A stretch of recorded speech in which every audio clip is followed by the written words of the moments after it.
Pinunasan nyo na itong sahig? Okay.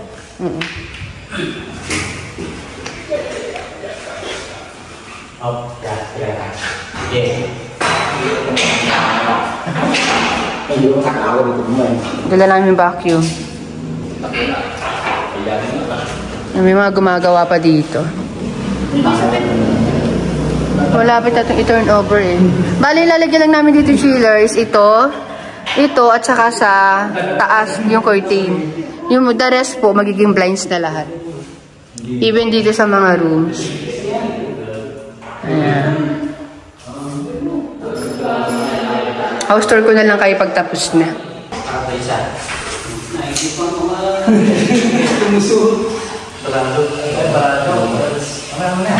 Baka dumikit sa pader ha. Magasgasan na kayo, wag lang ang bahay.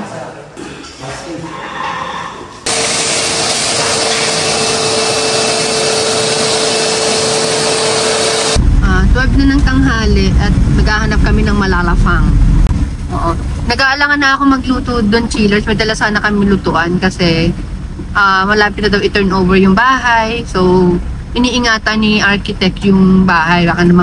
Baka madumihan o ganyan. Anyway, sa mga matagal na nanonood sa akin, alam nyo naman yan na grabe yung pag-iingat ko sa mga bahay na pinupuntahan namin, maging sa paglinis. Nililinis muna namin bago kami umalis. So, at hindi lang naman din yun, kumbaga parang nakasanayan nila dito na, o doon sa bahay na ginagawa ng architect na hindi talaga nagpapatulog or nagpapatuloy ng mga workers hanggang 5 PM nga lang daw. Anyway, kausapin ko muna si ma'am kasi medyo, kasi chillers, wala sa kwentada o doon sa price ko yung ganitong sistema na kailangan pa namin umuwi from Tagaytay to Baliches doon sa price na binigay ko sa kanila. Kasi nagsabi naman ako sa client ko na mag-stay kami. Kasi kung napapanood niya sa mga vlog ko, na ganun ginagawa. Siyempre pag pupunta pa kami, uuwi pa kami ng bahay, yung gas ko, yung sa drivers ko, yung sa expenses. Yung mga expenses sa toll gate. So hindi na po kasi inano yon, kinount doon. Kaya binabaan ko rin yung price. Sana na nga lang pumayag si ma'am na ang plano ko po kasi na talaga namin mag-OT kami dahil hindi naman maingay yung pagkabit ng curtain. Yung pagbare-bare na lang, yun lang yun. Yung pagpa-plancha na lang ang gagawin nila mamayang gabi. Sana nga matapos na namin ngayong gabi para bukas, if ever, makabiyahe na rin kami o madaling araw. Depende. Pero kung hindi kayo makapagtrabaho, kung hanggang 5 PM lang kami, wala talaga. Aabutin talaga kami ng Sunday. Anyways, yung iba naman po ikakabit na lang naman. Kumbaga may konting tatahiin lang. Kasi may trial po kasi talaga yung pagkabit namin ng curtain. Pag hindi maganda yung lapat o yung sukat, nagbabawas kami.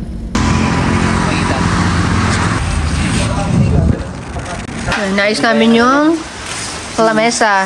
Buti na lang lagi namin dala to. May dala rin kaming tubig. Tapos, yan. Ang aming ila-lunch. Grabe pa rin po ang lakas ng ulan. Ayun, no? Malayo rin kasi yung dito. Bilihan ng mga pagkain. Tsaga-tsaga lang na. Kain na kayo, kain. Pula. Mga gamit namin sa pag may camping-camping. Okay, nagkakape kami sa labas. Saka lagi namin dala ito pag mag-i-install ng kurtina. Hugasan nyo muna doon, no?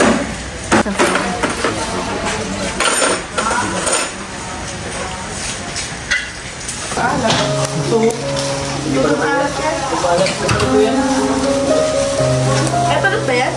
Balot yan.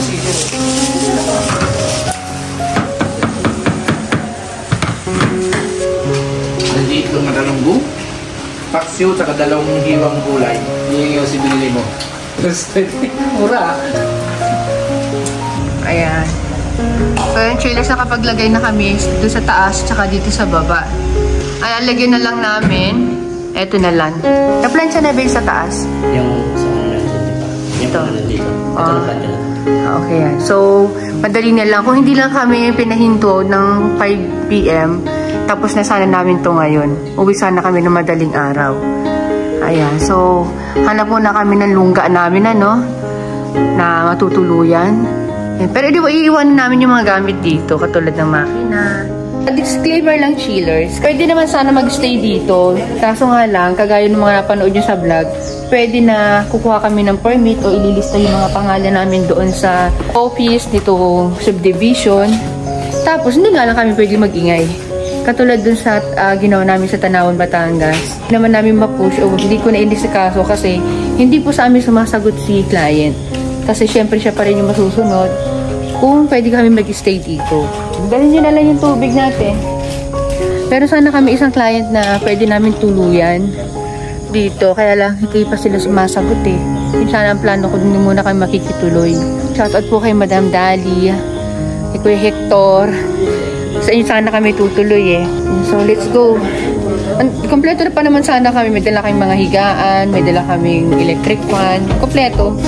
Nag-set up na sila dyan. Umuulan nga eh, kaya naglagay kami ng bubong dito. Nalaga. Yan, nag-init muna ng tubig para makapagkape, then magsasaing kami. And after that, magluluto ng ulam. Ayun. So, malapit lang kami dito sa Osage. Para kung mayroon man kaming kailangan bilhin, hindi kami mahirapan. Ang problema, yung CR. At grabe yung fog. 24/7 yan?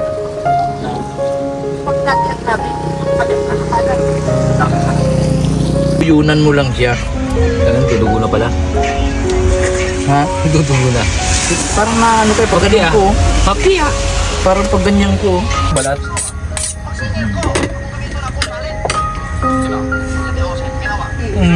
Papasikit ka ba yung gihuli may camera? Nagulas pa. Restaurant ah. Nok. So, wala kang lagyan. Ay, nasa na? Ilagay mo ko yan eh. Hindi. Sabi si Daik eh. Sabi si Daik. Ako niya yan. Si Master Shego? Hindi. Malayo eh.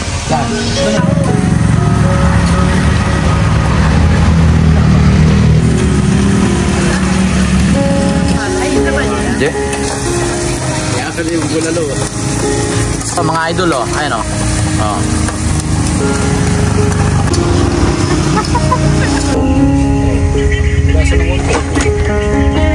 Ayan tayo, chillers! Para makadak.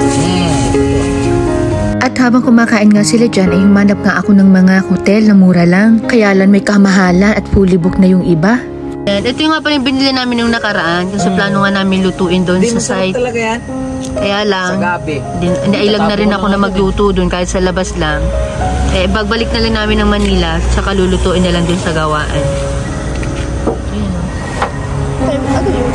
Buti na lang napakabait talaga sa amin ni God. Meron kami nakita na tutuluyan na mura lang. At ang babait pa ng mga staff dito. At ito nga raw talaga yung tuluyan ng mga biyahero. Dahil kung hindi talaga kami nakakuha ay sa gasoline station kami matutulog. Dahil marunong naman makiramdam ang mga boys, naligo at naki-CR lang sila dyan. Mas pinili pa nilang matulog doon sa sasakyan. Siguro naiilang din dahil kung tutuusin pwede po kami lahat dito matulog. Bago ko nga po pala i-end tong vlog, announcement lang po sa mga gusto pong sumabay ng deliver namin sa Bicol. At mga dadaanan po papunta dyan, Quezon, Lucena, ayan. So, PMS the key dahil naghahanap lang po ng kasabay yung client namin doon. Hindi naman siya nagmamadali eh. Pero once na may kasabay na siya, i-go na namin para po kayo maghahati-hati kayo sa shipping fee. Before December 25 naman po ay may deliver din po kami sa Isabela at saka Tugigaraw. Sa mga gusto pong sumabay, shoutout po sa mga taga Isabela. Ayan, meron pa tayong 2 buwan kaya go na. So paano hanggang dito na lang, bukas na lang ulit. Sa mga gusto pong umorder, nasa screen lang po ninyo ang aming contact number. At sa price naman po pakibasa na lang, dito sa amin mura pero hindi basura, kaya subscribe ka na. Bye!